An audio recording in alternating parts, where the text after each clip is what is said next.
बिस्मिल्लाहिर्रहमानिर्रहीम। अस्सलाम वालेकुम व्यूअर्स, मैं आपको अपना YouTube channel student learning mathematics में खुशामदीद कहता हूँ। उम्मीद है कि आप सब लोग खैरियत से होंगे। जी स्टूडेंट, इससे पहले जो मैंने वीडियो बनाई थी उसमें मैंने आपके साथ ट्रांसेंडेंटल फंक्शन के टाइप्स को डिस्कस किया था।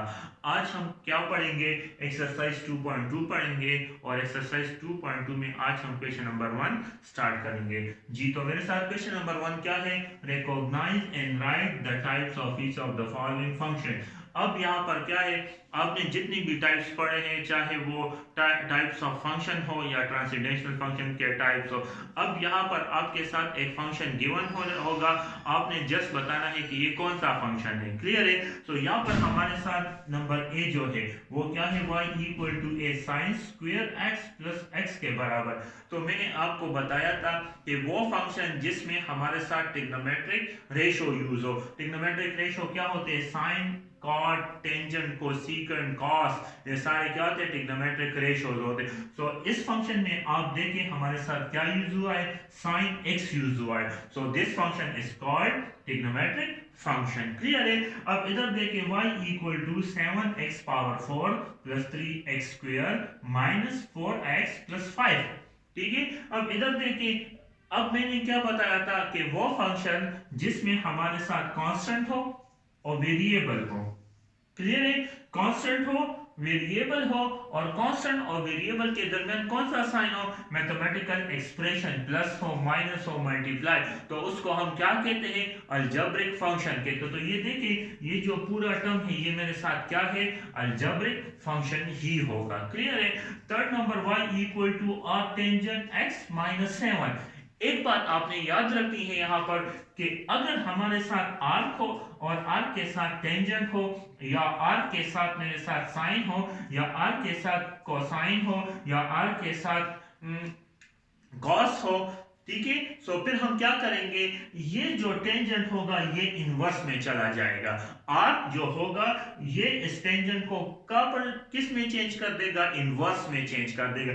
सो इसलिए मैंने पहले क्या किया है कि इस टेंजेंट को ये आर्क की वजह से ये टेंजेंट क्या हो जाएगा?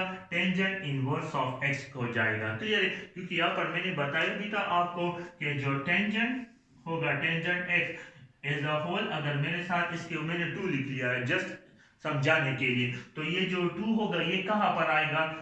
ये मेरे साथ आएगा, अगर होल फंक्शन पे हमारे साथ स्क्वायर हो तो ये स्क्वायर फिर कहां पर आएगा? ये इधर आएगा, टेंजेंट स्क्वायर एक्स आएगा। क्लियर है? सो यहाँ पर ये जो इनवर्स होगा -1, ये एज अ होल फंक्शन पे होगा। जैसे यहाँ पर अगर 2 है, ठीक है, अगर 2 को मैं ब्रैकेट के अंदर लेकर आऊंगा तो ये टेंजेंट के ऊपर होगा, x के ऊपर नहीं होगा। क्लियर है? तो यहाँ पर y equal to tangent inverse of x minus 7 हो जाएगा। क्लियर है? तो ये जो टेंजेंट इनवर्स टेंजेंट x है ये इनवर्स में चला जाएगा, तो इनवर्स में फिर क्या होगा? -1 होगा। क्लियर है? सो अब इधर देखिए, तो ये अब देखिए इनवर्स में चला गया और साथ में क्या है? टेंजेंट x है, तो क्या हो जाएगा मेरे साथ? इनवर्स ट्रिग्नोमेट्रिक फंक्शन हो जाएगा। क्लियर है? अब मेरे साथ यहाँ पर देखिए y equal to log 2 of 16 plus 7 log 2 of x। अब इधर देखिए क्या यूज हुआ है? मेरे साथ log यूज हुआ है। जब भी किसी फंक्शन में log यूज होता है तो मेरे साथ क्या होगा? लॉगरिथमिक फंक्शन होगा। अब इधर देखिए x square plus y square equal to 36।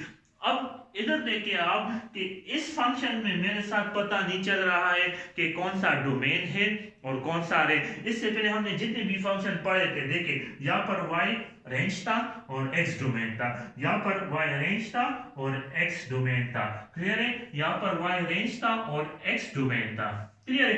लेकिन ये वाला जो फंक्शन है x square plus y square equal to 16, इसमें बिल्कुल भी हमें पता नहीं चल रहा है कि यहाँ पर हमारे साथ x डोमेन है कि y डोमेन है, और y डोमेन y रेंज है कि x रेंज है। क्लियर है? तो इसी टाइप वो फंक्शन जिसमें हमें पता ना चले कि कौन सा डोमेन है और कौन सा रेंज है, तो उसको फिर हम क्या कहेंगे? इम्प्लिसिट फंक्शन कहेंगे। क्लियर?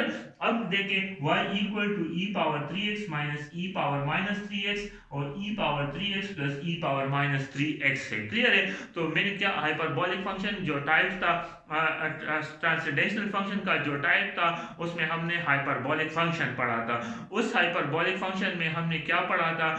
कुछ फार्मूले पढ़े थे, तो उस फार्मूले में एक फार्मूला क्या था कि ई पावर कुछ इस तरह का फार्मूला था, e power x minus e power minus x divided by e power x plus e power minus x. तो ये किसके बराबर था मेरे साथ, ये टेंजेंट हाइपरबोलिक एक्स के बराबर था। क्लियर है। सो यहाँ पर जस्ट 3 है, देखिए यहाँ पर 3 है, यहाँ पर भी 3, यहाँ पर भी, तो इसको हम फिर कैसे लिखेंगे, टेंजेंट हाइपरबोलिक 3x आएगा मेरे साथ। क्लियर है, टेंजेंट हाइपरबोलिक 3x आएगा। सो यहाँ पर ये जो टर्म होगा ये फिर मेरे साथ देखें क्या है, हाइपर h आया है, तो ये h मेरे साथ क्या होगा, हाइपरबोलिक फंक्शन होगा। क्लियर है, this is called hyperbolic function. अब नेक्स्ट देखें कि y equal to under root x minus 8 है, अंडर रूट एक्स माइनस। अब आपको यहाँ पर पता चला है कि y मेरे साथ रेंज है और x मेरे साथ डोमेन है। क्लियर है कि y मेरे साथ क्या है, रेंज है और x डोमेन है, तो इसको फिर हम क्या कहेंगे, इम्प्लिसिट फंक्शन कहेंगे। जी स्टूडेंट, अब हम क्वेश्चन नंबर 2 पढ़ते हैं, और क्वेश्चन नंबर 2 मेरे साथ एप्लीकेशन ऑफ फंक्शन से है। एप्लीकेशन ऑफ फंक्शन का मतलब क्या है कि फंक्शन हमारे साथ डेली लाइफ में कहाँ पर यूज होता है। जी सो क्वेश्चन नंबर 2 क्या है, a seal box contain radium, एक बॉक्स है उसको सील किया गया और उस बॉक्स के अंदर मेरे साथ रेडियम है। क्लियर है। अब यहाँ पर देखें जो रेडियम है उसका जो वेट है वो इन ग्राम में है, केजी में नहीं, इन ग्राम में है। क्लियर है, ये बात भी याद रखिए आप। So the number of gram present at time T is given by, जो रेडियम था उसका जो वेट था वो इन ग्राम था, तो जो प्रेजेंट टाइम था, जिस प्रेजेंट टाइम का मतलब क्या है कि जिस टाइम रेडियम को बॉक्स में रखा गया और उस टाइम उसको सील किया गया, तो उसका जो वेट था वो इन ग्राम था, और वो क्या था मेरे साथ, Q of T equal to 100 e power minus 0.00043 T था। क्लियर है। और यहाँ पर ये जो T है इसको हम टाइम कहते हैं और ये मेजर होगा इन ईयर में। क्लियर। इसके बाद find the amount of radium in box at the following time. अब हमारे साथ डिफरेंट टाइम दिए गए हैं, उस टाइम के मुताबिक हमने क्या करना है, रेडियम का वेट मालूम करना है। क्लियर है। सो सॉल्यूशन में क्या है हमारे साथ, पहले हम फंक्शन को उठाएंगे, Q of T equal to 100 e power minus 0.00043 T है। हमने जस्ट क्या करना है, डिफरेंट टाइम्स को पुट करना है। सो इधर देखिए, पहले क्या है कि Q of T equal to, ये फंक्शन मैंने लिख दिया, ये फंक्शन इसको मैंने यहाँ पर लिख दिया। अब देखें पहले हमने क्या पुट करना है, t की वैल्यू को 0 पुट करना है कि 0 ईयर में जो है हमारे साथ रेडियम का जो वेट है वो कितना होगा।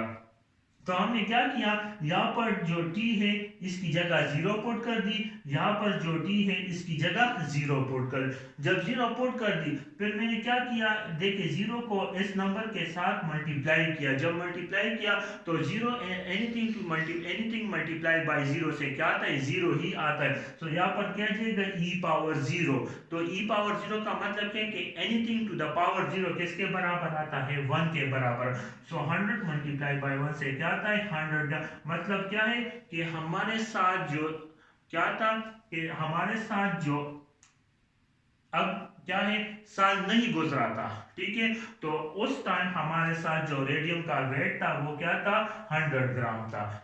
0 ईयर मतलब क्या है कि साल नहीं गुजरा था। फिर हमारे साथ t इक्वल टू 800, अब क्या है कि 800 साल बाद हमारे साथ जो रेडियम का वेट है वो क्या होगा।